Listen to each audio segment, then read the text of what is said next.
Morning. It is Monday, July the 6th, and I want to read from Proverbs chapter 11, verse 28. He who trusts in his riches will fall, but the righteous will flourish like the green leaf. I love it because this verse speaks kind of to me about where we put our hope and our trust in things or in the Lord. I'm a guy that likes collecting things. I always have been a collector since I was a kid. I was into baseball cards when I was in elementary and even through high school.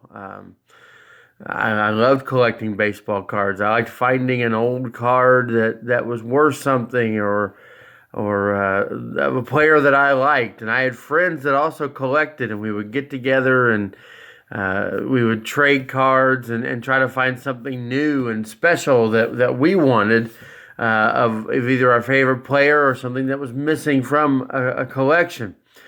When you think about things on those levels, when you're collecting, it's always about what you think you need. Not necessarily what you need, but what you think you need.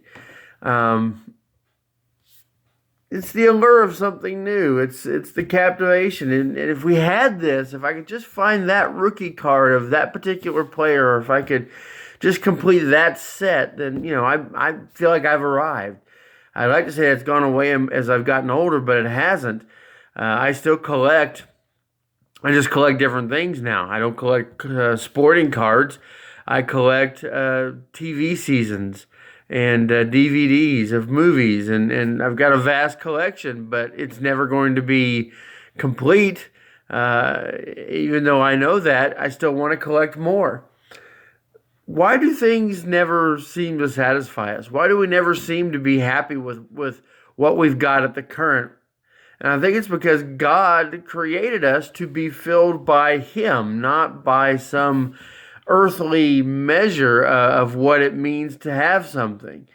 The things of this world often insist that they can fill the longing in our hearts, but really it's only the Lord that can do that. Proverbs here in this verse talks about this. It talks about a life pursuing riches versus a life pursuing the Lord. And you could almost say that a life devoted to things is a dead life. It's like a stump with no root. But a God-shaped life is like a flourishing tree.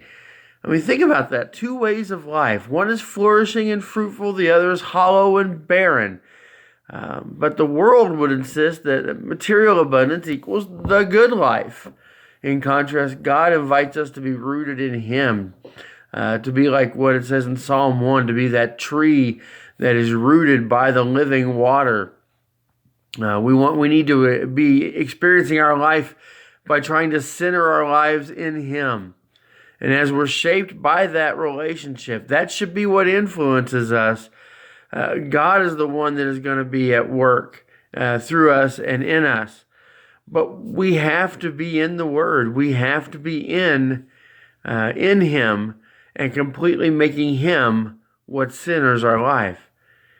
If you have a God-centered life, it shows. And you'll also want to tell others about it.